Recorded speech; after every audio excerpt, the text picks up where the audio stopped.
Medicine is a business. And once you start to think that medicine is a business, it completely changes your perspective on the way you practice medicine. Because the number one rule of business is never lose a customer, right? It's not the altruism of doing what's best for the patient.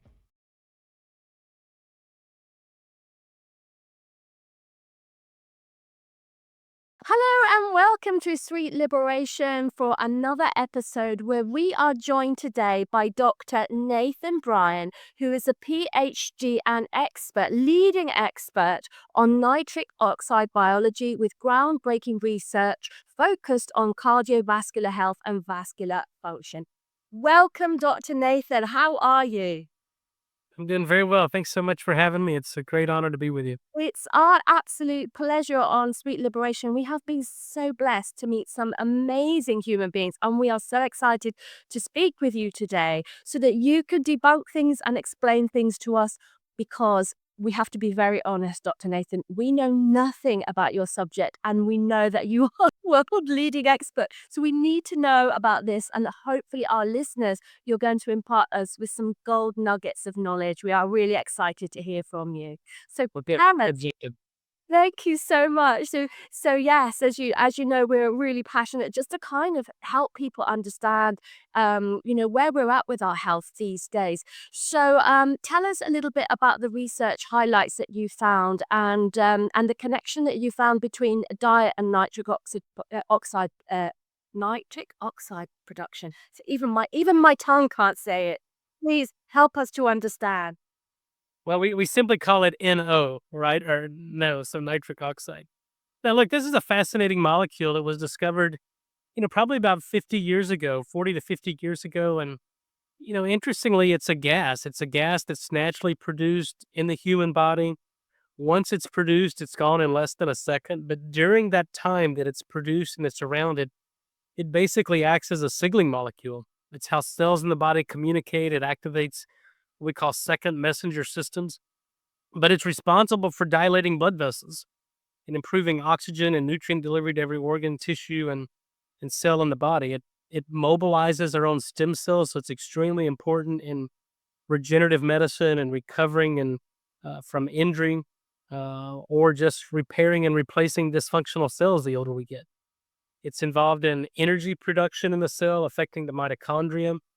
Um, and so what we found over the last 40 years is the older you get, the less nitric oxide you make.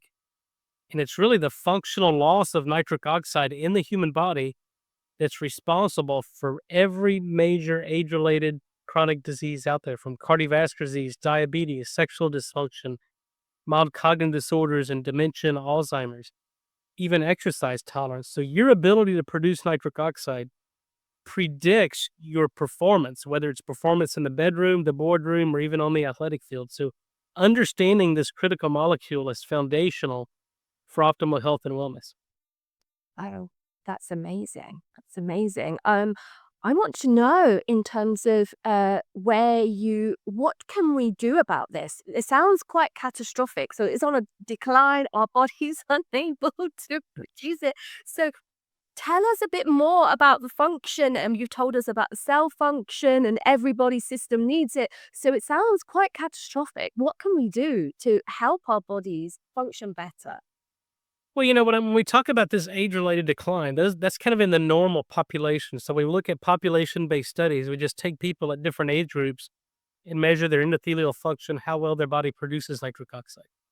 But now we know that that doesn't have to be the case.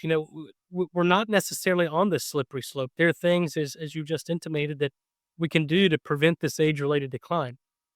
And so, we have to go back, and there were very important questions we had to answer before we got a clear understanding of how to uh, really prevent this age-related loss of nitric oxide. Number one, we had to understand, how does the human body make nitric oxide naturally? Number two, what causes a disruption in this loss of nitric oxide? And then what clinical symptoms manifest as a result?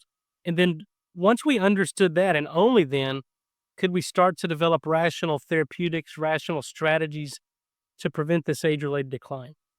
So to answer your question, there's certain things that we now know that disrupt nitric oxide production. Things like using mouthwash. antiseptic mouthwash that destroy the oral microbiome that are partly responsible for the production of nitric oxide. We know that we and others have published that if you use mouthwash, we destroy the oral microbiome, we inhibit nitric oxide production, and we see an increase in blood pressure. The other thing, major contributing factor is fluoride. Most toothpaste and oral hygienic products contain fluoride, and fluoride is in these products because it's antiseptic, antibacterial, kills the bacteria. So we have to eliminate fluoride. And then the other major contributing factor are drugs like antacids, what we call proton pump inhibitors. These are drugs like Prevacid, Prilosec, Nexium, Omeprazole. They're both prescription and over the counter. And at least in the US, there are about 200 million prescriptions written for these drugs every year. And about a third of the US population use these drugs over the counter. You don't even have to have a prescription for these drugs anymore. And what we're finding, what the science tells us, is these drugs completely shut down nitric oxide production. And we're finding now that people who have been on these drugs for at least 3 to 5 years have about a 40% higher incidence of heart attack, stroke, and Alzheimer's. Wow. So those are the big three: mouthwash, fluoride, and antacids. And if you can wean your patients off these drugs or just don't take them to begin with, then now our body can actually naturally produce this molecule, nitric oxide. Oh my goodness. I'm having a panic attack. Luke's also having a panic. I can see him itching. Yeah, the fluoride thing, and as you say, in the toothbrush. I mean, we've got fluoride mouthwashes, and some you have some at your house, don't you, Nabila? And I definitely have this thing. There was a dentist that was talking about the benefits of using the mouthwashes and the fluoride washes, just for actually to reduce the amount of bacteria in the mouth, because you're not wanting that to get into the stomach.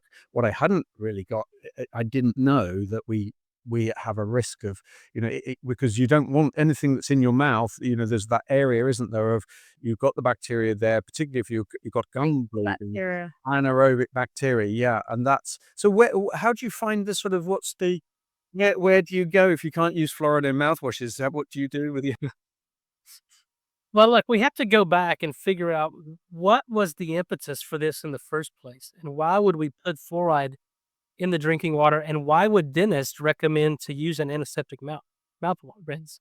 And so we have to go back more than 100 years when it was first discovered that bacteria in the mouth were causing systemic disease, right? And we call this the oral systemic link. And today it's still true that people that have poor oral hygiene, gingivitis, periodontal disease, lots of cavities, that can be translocation of these bacteria. And that's why bleeding gums are a problem, because if your gums are bleeding, that opens the circulation into this external environment of the mouth, and there can be bacterial translocation that goes systemic and causing inflammation and increased risk of cardiovascular disease.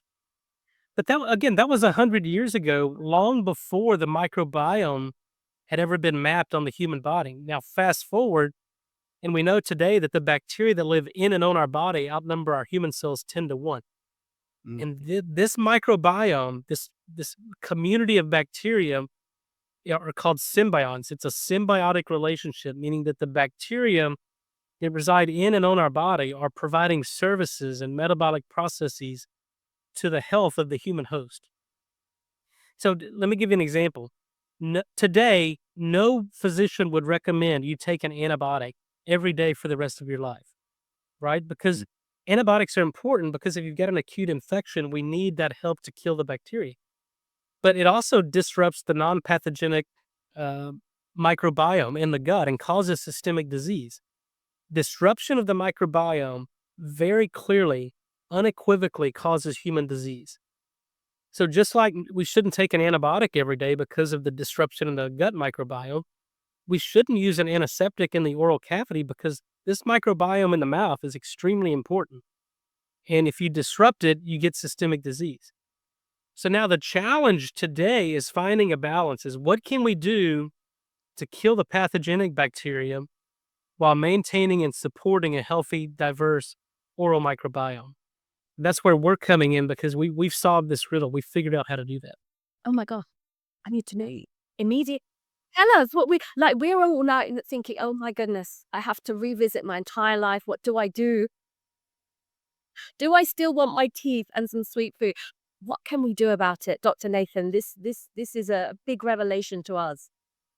Well, I think it comes back to what your objective is, and it's really eliminating sugar, because sugar is a toxin, it's a poison. Sugar foods and sugar in the mouth completely disrupt this microbiome, this healthy microbiome. It lowers the pH of the saliva, allows for the colonization of caries causing bacteria, gingival bacteria that's causing periodontal disease, gingivitis, and cavities. So number one, just by eliminating sugar, then we restore kind of a healthy microbiome.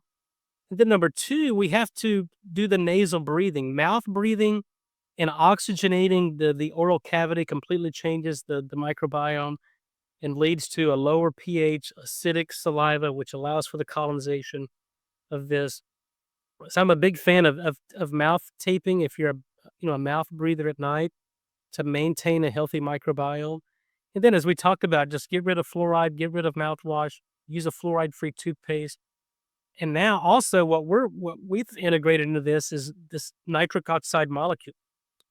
So as long as you can maintain a healthy microbiome, then these bacteria produce nitric oxide, and then we swallow our saliva. Again, this is a nitric oxide producing cycle, and then we can help promote systemic nitric oxide production. So we've got products on the market that actually do that. And I think really what we're doing in the first half or first quarter of 2025 is we're launching a nitric oxide friendly toothpaste and a nitric oxide friendly mouth rinse. So for those people who want a mouth rinse that gives them fresh breath, but's not destroying the microbiome, that's what we're doing. We're creating a nitric oxide friendly toothpaste that supports the microbiome, allows for the remineralization of teeth, killing the pathogens, and then supporting the non-pathogenic commensals. Because most people don't realize, and even infectious disease docs and dentists are just now realizing this, is that most pathogenic bacteria are sensitive to nitric oxide. The reason we get sick and we have these opportunistic bacterial infections, even viral infections, is because the body is compromised in its ability to produce nitric oxide. If you can produce nitric oxide or expose these bacteria to nitric oxide, it selectively kills the pathogens and improves and enriches the diversity of the non-pathogenic. So this is going to be a game changer in oral care. It's going to be a game changer in public health. And I think it's going to lead to the eradication of high blood pressure and hopefully slow down this cardiovascular disease, which today still remains the number one killer of men and women worldwide. That's amazing. That sounds really exciting. No, we're really excited about it. We're developing drug therapies for new drug development. But I think most importantly, if we can just bring about awareness and education on simple things like this, these are cost savings, right? If you can stop using mouthwash, that's cost savings. If you can, get rid of fluoride in your toothpaste, they're non-fluorinated toothpaste now that may be a little bit more expensive than your conventional fluorinated toothpaste, but it's worth it. Because as we advance the science and have better understandings and new innovations, we can stop doing the things that we didn't know before that are causing systemic disease. And now we can allow the body to do its job. We just, we have to get out of the way. That's amazing. What do you think of the hydroxyapatite? Is that one of your toothpastes? Does it contain hydroxyapatite? What's your view on that? No, look, I think the data are clear. We're clearly data driven, and we look at the published clinical science, the basic science, and make sure that the basic science translates into clinical care. And once there's a clear elucidation of that basic science translation to clinical science, then we can start to integrate that into product technologies. But yes, our toothpaste contains a hydroxyapatite, contains some essential oils, it contains ingredients that are electron donors that maintain a healthy oral pH, a little bit basic instead of acidic. So everything we've learned over the past 40 years, we're integrating into product technology that supports a healthy microbiome, that supports healthy nitric oxide production. And when you do that, the entire body changes, the entire health of the human changes, and that's what we're focused on. That's incredible. Amazing. I'm literally almost speechless. I can't wait to find out a bit more. Do you top up then the microbiome with any probiotics? Do you support the use of oral probiotics specifically for the oral microbiome? That's a question we've been trying to answer. The answer today is that there's no prebiotic or probiotic on the market that we've found to positively affect the oral microbiome. Now, there's probiotics and prebiotics for the gut bacteria, but the ecology and the diversity and the makeup of the gut microbiome is completely different than the mouth microbiome, right? Which is completely different than the dermal microbiome. That's completely different than the vaginal microbiome. So these communities are there in different parts of the human body to do a specific function. So the prebiotics and the probiotics that are marketed toward the gut microbiome have no effect, and rightfully so. They shouldn't, because it's a different community. Different. So we think we're getting a handle on this, but until we clearly have a true understanding of the effects on the oral microbiome, but we're working on that. We've been working on that for greater than 10 years, and it's step by step. As we feel confident that we can develop product technology that's not only safe but effective in doing what it's intended to do and improve nitric oxide, then we can do that. But yeah, the toothpaste and the mouth rinse is clearly having an effect on it, and we'll launch those first, and that may be sufficient. Incredible. That's just mind-blowing, actually, really amazing. I'm actually almost speechless because I'm thinking I have to revisit my entire reality right now. But when do you see people with, I mean, you must be working alongside dental specialists and all of the research teams and all of that kind of stuff. So what are the results that you're seeing when you're making these sort of significant changes in the oral microbiome? So let's just say somebody's got very, gingivitis or long established periodontal disease and that kind of thing. When they make those switches, how quickly do they see changes, and what are those changes that they see in their health?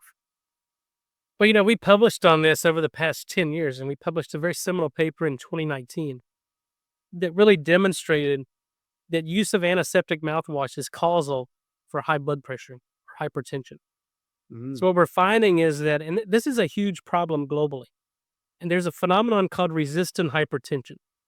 And what that means is if you have high blood pressure, you go to your healthcare practitioner, and he gives you a prescription medication for blood pressure. We call these antihypertensive, or their blood pressure medications. But we clearly know through decades of use of these drugs that 50% of the people that are put on prescription medications for blood pressure don't respond with better blood pressure.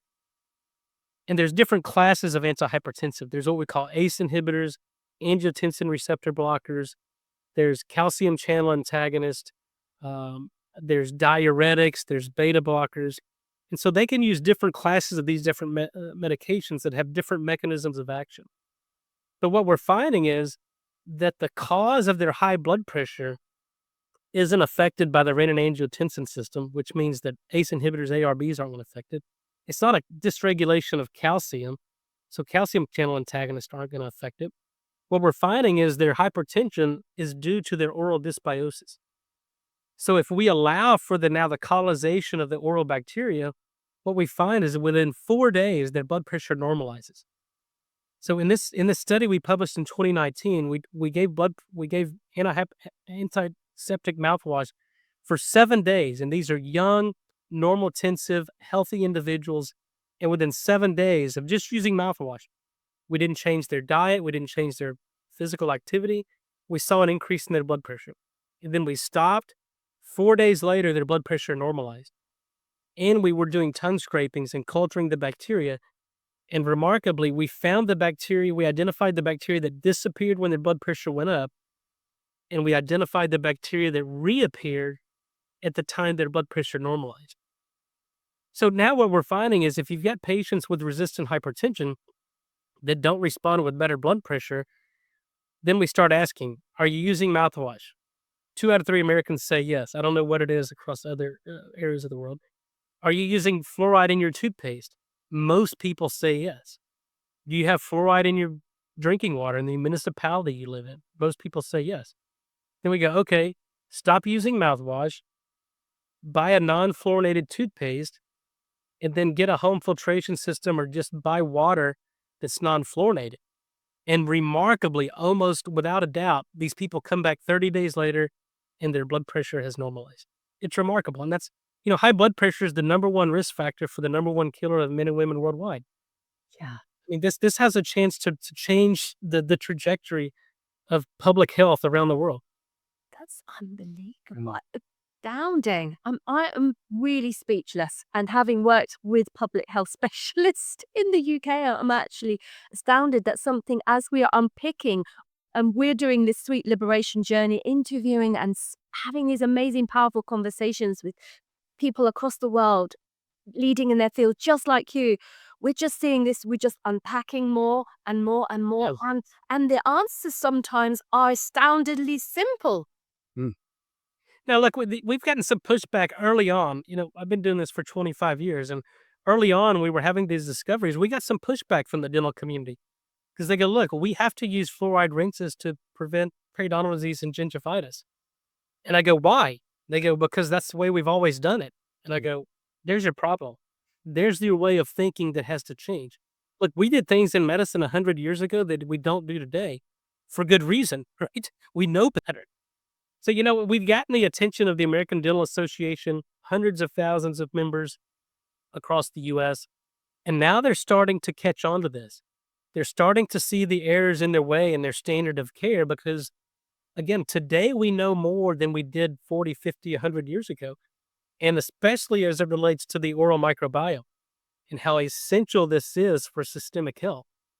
So now, we're working with the American Dental Association to figure out how do we take these. There's no one size fits all. There are people who need interventions with poor oral hygiene, periodontal disease, gingivitis, where maybe an acute fluoride rinse to kind of get a handle on the infection is necessary. But I think what we can all agree on is that doing this every day prophylactically is really been the wrong approach, and it has severe health consequences. Wow. Gosh. Well, Yes. that's amazing. And so are you seeing a sort of an anti-inflammatory effect on other diseases, chronic diseases such as autoimmunity, for instance? Now, for sure, we're finding a lot of, the hallmarks of every single chronic disease.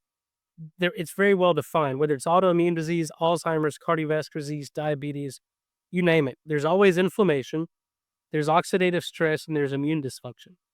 And there's always decreased blood flow to that tissue, right? So in ischemic heart disease, the blood vessels of the heart become chronically constricted or obstructed due to atherosclerosis. So there's decreased blood flow to the heart. The heart becomes inflamed. You got oxidative stress and immune dysfunction. And remarkably, if we can restore the production of nitric oxide, now we can dilate the blood vessels. Now we're getting more blood flow to that area. We reduce inflammation. In fact, I have a number of patents on the method of reducing inflammation as measured by C-reactive protein.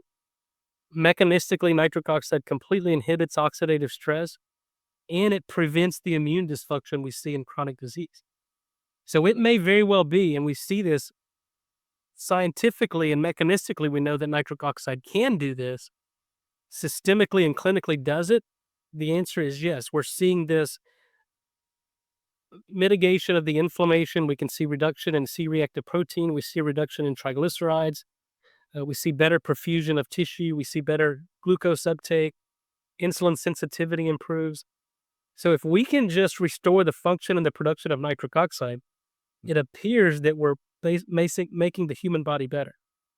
But let me just preface that by saying it's not a silver bullet, right? You still have to address other clinical conditions. If you're nutrient deficient, if you're exposed to toxins, if you've got other things you have to address, then those still need to be addressed. Nitric oxide is not going to fix that. But what's clear to me, and I think the science corroborates this, is that nitric oxide is foundational. Your body cannot and will not heal without adequate nitric oxide production. Then that allows the body to respond better to other things, detoxification, introduction of missing nutrients, and other things you can address. Thanks. Wow. Absolutely. And what other things can we do? I mean, as far as the nitric oxide production, I mean, are there other tricks and tips that you can give our listeners in terms of that production? Yeah, look, the most important thing is stop doing the things that inhibit it, right? Yeah. Fluoride, mouthwash, and antacids. Right. Now, once you do that, now the body can actually do its job. Right. And we can actually activate or stimulate or help facilitate the body to do that. So it's the science is complex, but the solution is pretty simple, right? We have to move. 20 to 30 minutes. Well, I used to say 20 to 30 minutes of moderate physical exercise a day is adequate for activating and stimulating nitric oxide. Now we know, over the past 6, 7 years, this high intensity interval training, 2 to 3 minutes of really high intense interval training is sufficient now for stimulating nitric oxide production. And then, 20, 30 minutes of sunlight a day, there's certain wavelengths or frequencies of light that it can actually activate and release nitric oxide production. Or in the winter, infrared light. I'm a big fan of infrared light technology, infrared saunas. And then, just a balanced diet in moderation. Throw in some green leafy vegetables, eliminate, high glycemic index, carbohydrates, eliminate sugar. You guys know this, but the analogy I like to use is sugar or glucose, the end product of carbohydrate metabolism or sugar, is glucose. And glucose is a glue, right? It sticks everything together. And if you spill a sugary drink on the tabletop, you come back the next day, it's sticky. Well, that's what it does in the human body. It sticks to proteins. It sticks to hemoglobin. We call this hemoglobin A1C. But in terms of enzymes, and specifically the enzymes that produce nitric oxide, that sugar sticks to the enzyme, and that enzyme is no longer able to move and do its job. So simply eliminating sugar is probably one of the biggest things, most important things we can do for our health, because no matter what else you do, if you don't manage proper blood sugar and blood glucose concentrations, then really nothing else is going to work, because the proteins, the enzymes that are designed in the cell to do jobs because they're all stuck together. Wow. Yeah, that's powerful stuff. And I love the analogy of the glucose being sticky, because I think that's a really fantastic way to explain it. Because we can all understand that we've all spilled some sugar or a sugary drink, and then we can see the harm it's doing just in our environment. Imagine what it's doing inside our bodies. So that's absolutely brilliant.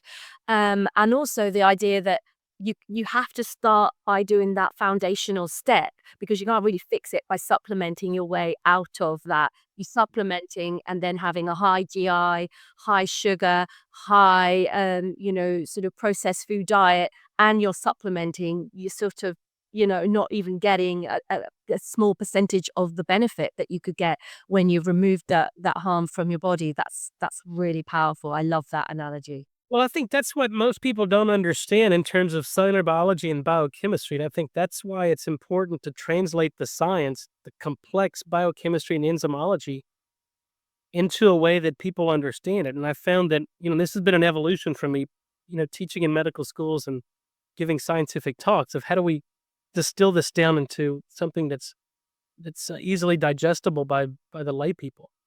And I think this concept of the stickiness and the sugar sticking to proteins and unable to do their job and transfer electrons makes perfect sense. And people get that. And I think, in this age where people are using continuous glucose monitors, they can see whatever they're doing that's leading to an increase in blood sugar is having a catastrophic effect inside the cell.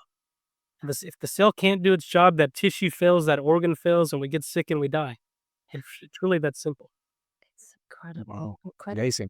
The simple things, and the profound things. And I'm thinking as well now from the point of view of even pregnancy. So we routinely in many countries across the world have been giving all types of antacids in pregnancy. That opens up an entire can of worms now. And then oral health in pregnancy can be really impacted by the difference in pH in the mouth, becomes more acidic during different times in hormone changes in women's lives, in their menstrual cycle, in the menopause. So do you think women are really you say highest risk of cardiovascular disease? So it's really a kind of public health crisis for women across the world as well. No, absolutely. And I think the worst thing we can do for human physiology is to inhibit stomach acid production. We talk about how it affects nitric oxide production, but think about how the human body is designed. And there's a reason that our stomach makes hydrochloric acid. Number one, we can't absorb basic nutrients like calcium, iron, selenium, chromium, B vitamins, iodine, if we can't make stomach acid. The other thing, the most important thing, I think, is that you need to break down proteins. right? The human body is never designed to assimilate foreign proteins into human proteins, right? Whether we eat a plant-based diet or an animal-based diet. The job of the stomach is to break down proteins into amino acids. Then we absorb those amino acids and we make human proteins out of those amino acids. But if we can't make stomach acid, we can't break down proteins into amino acids. So we get these peptide fragments that are undigested. We empty them into the gut, and our body recognizes it as an antigen, and we develop antibodies against that. And that's the basis for foodborne allergies. It's the basis for autoimmunity. The other important thing about stomach acid is, again, the human body is much smarter than we are. When we dump that acid from the stomach into the duodenum, the proximal gut, that acid load tells the pancreas, I need to secrete sodium bicarb to neutralize this acid. And it's that sodium bicarb that's secreted by the pancreas that controls and regulates total body pH. So if we're not getting, this is the exocrine function of the pancreas. Without that acid, we don't secrete bicarb. The body becomes acidotic, and those are environments for cancer. And then if you can't absorb nutrients in a pregnant mother, you can't deliver oxygen because you can't make nitric oxide. You can't support the placental blood flow and the embryonic growth. And women either they spontaneously abort, they become infertile, or we're developing, delivering babies that are unhealthy. And sometimes it may be a simple nutrient deficiency. Sometimes it could be to poor blood flow to the placenta as the baby's not fully oxygenated. So we have to get rid of this concept of getting a proton pump inhibitor. At least in the US, if you're admitted into the hospital, the number one thing they do is give you an antacid. It doesn't make a difference why you're admitted. If you're admitted in the hospital, you're going to get an acid blocker. And we saw that during COVID. And during COVID, that's the worst thing you can do is affect acid-base balance because patients become hypoxemic, they become acidotic, and they died. Stop giving people antacids. These drugs should be taken off the market. They're deadly, they're dangerous, and they're making people sick. Incredible. My mind had a reality shift in this conversation. I need to go. Yeah, that's the purpose. So lots of people are listening to this are having a really good think. But like you've come back to, the solutions are so basic. And we are doing so many very, very complicated things, developing drugs for decades that are very, very complicated. But actually the solutions are very simple to start off with, with the good basic nutrition, with the reduction of highly processed sugary foods and high fat, high salt foods, basic good oral hygiene, which in many countries now is people's oral hygiene is suffering tremendously with the high sugar diets, and the lack of resources and lack of access to good dental health as well, and dentists provisions across even the UK. Even though we have a national health service over here, very difficult to find a dentist these days. Yep. That will see us. And then, as you said, then what you were recommended to do is contrary to to best kind of the latest evidence. So what are we going to do about re-educating the entire where do we start? Apart from what you've told us to do, where do we start as a population of enthusiasts for health, advocates for health, and healthcare professionals? What is the first thing that we need to do? Well, I think it starts with this conversation we're having today. I mean, we have to reach the masses. Yeah. I've thought about this for 20 years. I started my career in academia where we were teaching future physicians, the basic sciences. And I thought we do a really good job in the U.S. medical schools of teaching basic biochemistry, anatomy and physiology, and the basic sciences. So my thought was, where are we going wrong? Because how medicine's practiced in the U.S. and really all industrialized nation is completely different than the basics of biochemistry and physiology. And the reason for that is because medicine is a business. And once you start to think that medicine is a business, it completely changes your perspective on the way you practice medicine. Because the number one rule of business is never lose a customer, right? It's not the altruism of doing what's best for the patient. And so what I thought was, the first 2 years we teach biochemistry, physiology, then you learn pharmacology, and then you learn the coding, the billing, and the monetization of medicine. And I think that's where we go wrong. But where we start is we have to rethink the way that medicine's practiced, right? And we have to get back to the basics of understanding root cause of disease. Our body's never deficient in a molecule that inhibits cholesterol production, right? And so what I've found in my 30 years of basic science is that people get sick for two reasons and two reasons only. Their body's missing something that it needs, or it's exposed to something that it doesn't need. And if we can detoxify or remove ourselves from the source of exposure to toxins, and we can basically give missing nutrients through personalized nutrition by supporting stomach acid production, not inhibiting it, so we can absorb the nutrients from the foods we eat, then the body heals itself. And once we understand that, drug therapy goes away because our body's never missing a synthetic compound that inhibits cholesterol production or that inhibits stomach acid production. We got to get back to restorative physiology and move away from pharmacology, which is the basis of drug discovery. I love that. Mm. I love Mm. that. That's absolutely profound. I'm itching to ask a question, but I can see that Luke is also. Well, yeah, I mean, as you were talking, and of course, I was desperate to sort of look up the toothpaste, and I sort of did that on the side there, and I noticed that in fact the one a website where you're referring to Himalayan that's the one, isn't it? The Himalayan. I've been using Himalaya toothpaste for a number of years, and I think it does a good job, but there's some things I don't like about it. There's some things that are missing, and so that was really what led me to develop an ideal toothpaste. Number one, that gives people a nice, fresh mouth feel, that removes the biofilms on the gingival tissue on the gum, but supports the non-pathogenic commensal bacteria. So yeah, Well, Himalaya is good. I've used it for, like I said, for a number of years, but once we launch our toothpaste, probably in January or February of 2025, then we'll move away from Himalaya. right, brilliant. That's what was my next question because We're lining up. The customers are like, yeah, indeed, yeah, for sure. Well, I'll tell you the beautiful thing about it is that you can actually make that simple change of something you're doing already, and that's the great thing about it is so you can improve everything within your mouth. We all have the regime, and so actually that switch is a pretty. And actually one of the things I do is I do like to keep an eye on my blood pressure. You get to a certain age in life and you sort of think, oh, I'll pop the machine on and keep an eye out. So I can actually present myself as a human guinea pig and actually test this out for myself. So I'm really excited to put me down, take pre-orders. Well, that's one of the first studies we do. We always put our products to the test in randomized clinical trials.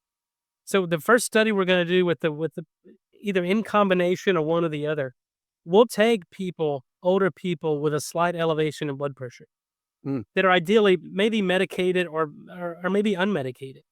And then we'll just put them in a clinical trial and use our toothpaste or mouth rinse for 30 days. And then we'll see if we're restoring the function of the oral microbiome, if we're improving nitric oxide production, then blood pressure should come down. And think about this. If you can just simply do what you're normally doing, brushing your teeth, using a mouth rinse, and simply by changing to a product that's focused on nitric oxide and the oral microbiome, it can normalize your blood pressure. And more importantly, maybe get people off prescription blood pressure medication. Right. I mean, that's world changing. That's life changing for everybody that's walking on this earth. It's big time. And actually it doesn't really matter what you start charging for it because, toothpaste, it doesn't really matter if you're paying $20, if you like, for a tube of toothpaste, because actually in the real world, a tube of toothpaste does last a reasonable period of time, so it's not that much per month if you break it down that way. So really excited. Wow. Yeah, well, people, we always try to price our products competitively because we don't want price to, prevent access to what Yeah.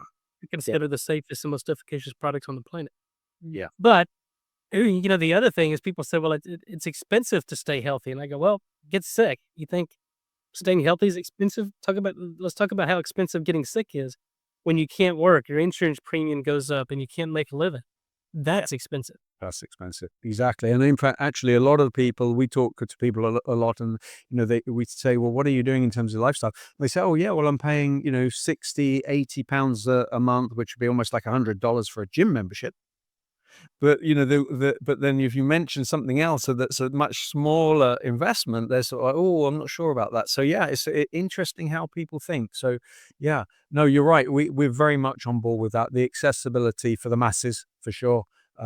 Yeah, I think that's super important. And for me, my passion really is, my background in terms of when I was brought up, I had open access to the sugar bowl, which meant that when I, as a child, spent a lot of time in the dentist chair with all of the amalgam filling. So I was crunching on boiled sweets, as we call them in the UK, and that's hard candy. You're crunching it and you're destroying your teeth. So yeah, so for children, I'm really, really, for me, getting the children, certainly in the UK and US, to get off the sugary stuff, ditch that sugar. That's kind of our main campaign. And so, yeah, that's what I'm passionate about. So the kids don't go through that hours and hours of drilling that I Yeah. suffer from. So I think that's important. It has to start in the kids because, sugar is one of the most addictive substances on earth. And we have it's just like I know, I've never smoked and never had an addiction, but, I know people who have an alcohol addiction, a drug addiction.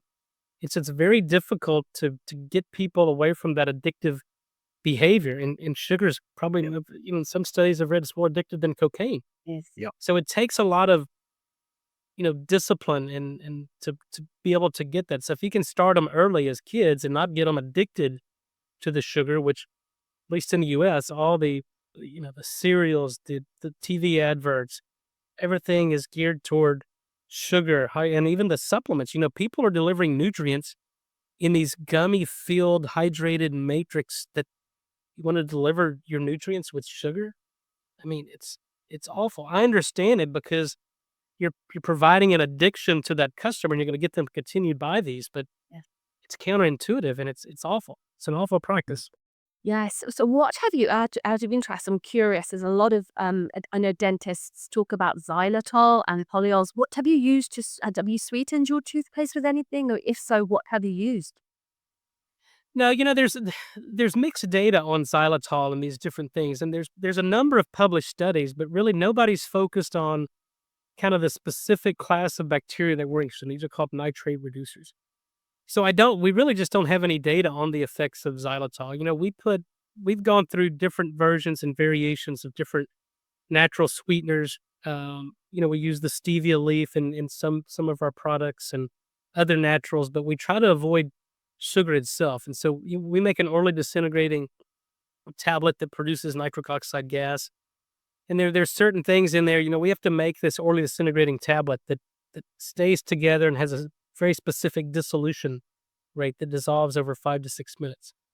And so there are things in there that, people sometimes complain about, but what we're finding is that the release of nitric oxide, this controlled release of nitric oxide in this orally disintegrating tablet, the benefits of that far outweigh maybe some, a few milligrams of something that's needed to bind that lozenge together. But, what we do is we're always looking for solutions, always looking for better ways to improve and innovate, get clean products in a product that, tastes good, doesn't have any adverse effects on the microbiome or contributing toxicity to the people that take it.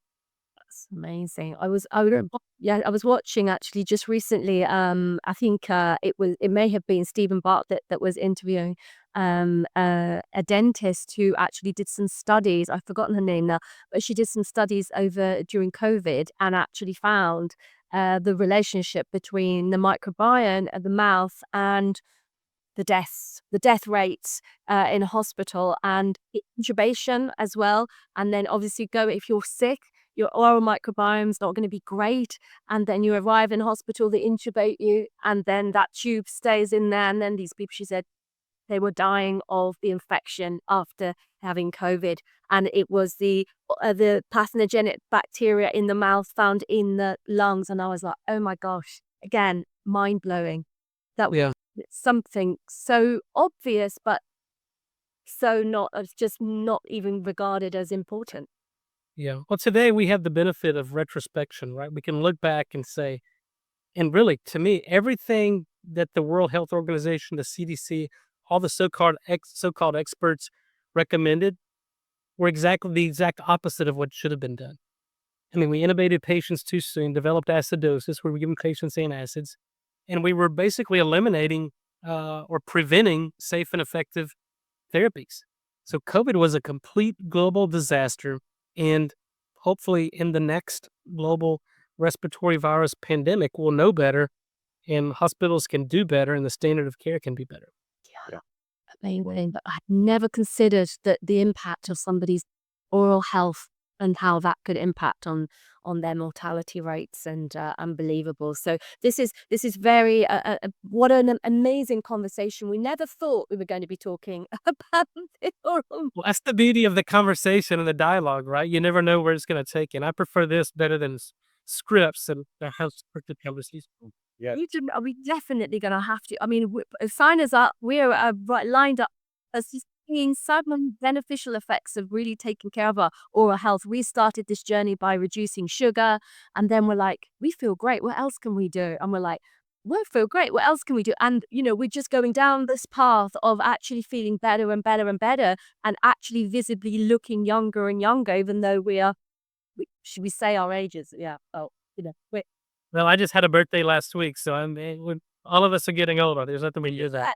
we're still enjoying ourselves and going out dancing, and really, like, we are in the peak of our lives right now. We feel it, and energetically, because we're doing all of these very small but significant changes. But I did not realize that the oral microbiome was going to impact on my feeling better so quickly. And I've been taking care of that recently. I have actually been doing some probiotics, but I'll send those off to you so you can have a look and tell me whether they're any good. But I certainly feel better. And I'm really looking forward to trying your product, so that if we already feel so good, imagine what we will feel like. And that's the exciting bit when you start doing these things. I feel so great already. I wonder if I could feel any better. And then you realize you can. I mean, it's amazing. It's amazing. It's amazing. Well, we'll get you some of this product when we first launch it and get your feedback on it. Then we'll come back on. The other thing, I've got a book launching in January 1st to February called "The Secret of Nitric Oxide: Bringing Nitric Oxide to Life." So, once that book launches, and what we talk about is kind of this evolution of discoveries over the past 30 years in nitric oxide, and with some of the discoveries that my lab and research group made that really changed the way we thought about nitric oxide. But its primary purpose is to inform and educate really the world on the importance of nitric oxide. So, the kind of the gist of this conversation is included in that book. And, I hope that we can educate and inform and kind of open people's eyes to things that they may be doing on a daily basis that are contributing to their chronic illness. And just simply stopping that can have a dramatic effect on their health. And can you tell us where we can find the book? Is it out yet? where will it be available online? It's not out yet. I've got my publisher, Jay Bolston, will be marketing this book, but it'll be on Amazon, Barnes and Noble, the brick and mortars, but primarily online. But yeah, look Right. forward to The Secret of Nitric Oxide: Bringing Nitric Oxide to Life. I think January or February. Amazing. We're looking forward to that. And we're really we are on tenterhooks for our oral. I'm going to ditch the mouthwash. All mouthwash out. I'll continue with the water jetting in there and the toothpaste. Now I have got a fluoride-free toothpaste. I can go and get that for tonight. But what's interesting though, and as you said, Nabila, I think that and as it's fantastic because as our guests come on and all these little marginal gains that we're making and noticing, and it's probably all driven because we have wonderful people like you coming on board, Dr. Nathan, and telling us about these things that we didn't know, and then we're quite good with adopting and taking action. So we're straight on it, and so that could be part of that reversing aging. There is also an element of vanity to this. Oh yeah. Let's have a little bit of this, Neary. Like the vanity element of it. I have one more thing I wanted to say to you. What is your opinion on supplementation, and what other sort of things alongside the sort of oral hygiene and the regime that you're recommending? Are there other key supplements that you think are important for people to be taking, and methylated supplements, that kind of thing? It's hard to kind of prescribe a one size fits all because we're all different, right? Especially on different parts of the world. We're eating different foods. The soil is different in certain areas. So, I'm a big fan of personalized medicine and personalized nutrition. So what I do is do micronutrient analysis and figure out what is my body missing and then Mm. supplement that. You can look at kind of some what in the US called the NHANES study. It's again looking at nutrient deficiencies. In the US, 75% of Americans are deficient in magnesium. So magnesium is a very simple, and magnesium is involved in over 800 biochemical reactions. So magnesium is, I think, a foundational one. Iodine, most people don't get iodine from their diet, and iodine is needed to make stomach acid. It's needed for your thyroid function. So I take a 12.5 milligram iodide supplement every day. But it's really individualized. You just have to do the testing, the labs, and figure out what does your body need, and then supplement that because we can all spend a small fortune on supplements, and if our body don't need it, we're just making expensive urine. Yes, right. To do the personalized testing. But in terms of nitric oxide, unfortunately, about 99% of the products on the market that are marketed towards nitric oxide have no effect on on healthy nitric oxide production. That was kind of what prompted me to develop. We've got a nutritional line of dietary products called N101. Mm. It's N101.com, and we make a topical nitric oxide for skincare and aesthetics and beauty. Um, and now we're making drugs. We've got a drug company. We're making drugs for ischemic heart disease. We've got a drug for Alzheimer's. We've got a topical drug for diabetic non-healing wounds. So, I'm absolutely convinced that nitric oxide product technology is going to change the world, change healthcare, and make us live longer, healthier lives. Oh my Right. goodness. We've got somebody in the family immediately that would need to have. We'll get offline and speak to you about that, Dr. Nathan. But that's absolutely amazing. What a powerful conversation. I wish we were in the same room so I could put my kettle on and we can have a nice thing. Oopsie. No, In the future. yeah, we will. We will. Especially when your book comes out, we'll definitely speak with you again. Are there any lasting words that you wanted to leave us with? I can see maybe Luke wants to ask one more question. Do you have anything else you wanted to ask? Well, we've covered so much. I think it's been absolutely fantastic. It's a real eye opener for me. I'm so keen to, read your book and get on, get the toothpaste going. We're definitely. And as I say, I'm going to do that self study on myself and I'll let you know how that goes because Please do. blood pressure, I'll do, I know what my blood pressure is because I take it pretty much every day and I'll ditch all of the fluoride and then I'll keep a track of it over the next few days and let you know what my results are because I'm sure that I'm probably that as I said earlier, that human guinea pig that is, it's directly targeted at, because as I say, I've noticed my blood pressure going up and I'm always kind of like struggling because I'm right on that cusp. I fly a plane, and so you've got to be, you've got to have that. Yeah, you can't have sort of raging blood pressure or, it's or anybody upsetting me. We can't eat. No mouthwash cure for that, Luke, I'm afraid. But people, stress is we all have to manage the way we deal with stress. But no, I would just, encourage people to get educated, informed. I refer people to my YouTube channel, Dr. Nathan S. Bryan, Nitric Oxide. We'll probably post interviews like this on the YouTube. I've got an educational website, drnathans.bryan.com. We do, 6-minute videos on there. I do a monthly blog. But really, my objective is to educate and inform. And I think that's why what you do is so important because it gives us a platform to hopefully open people's eyes and provide them information that they haven't heard before, and then start making, small changes and see the positive impact on their health. Perfect. Absolutely. Well, you're a man after our hearts. Thank you so much for joining us. It's been an absolute pleasure. This definitely won't be the last conversation. We're going to be writing lists. I've got lists over here, Dr. Nathan, of things. Now I'm definitely going to be in touch. Let's do it. You're a bat.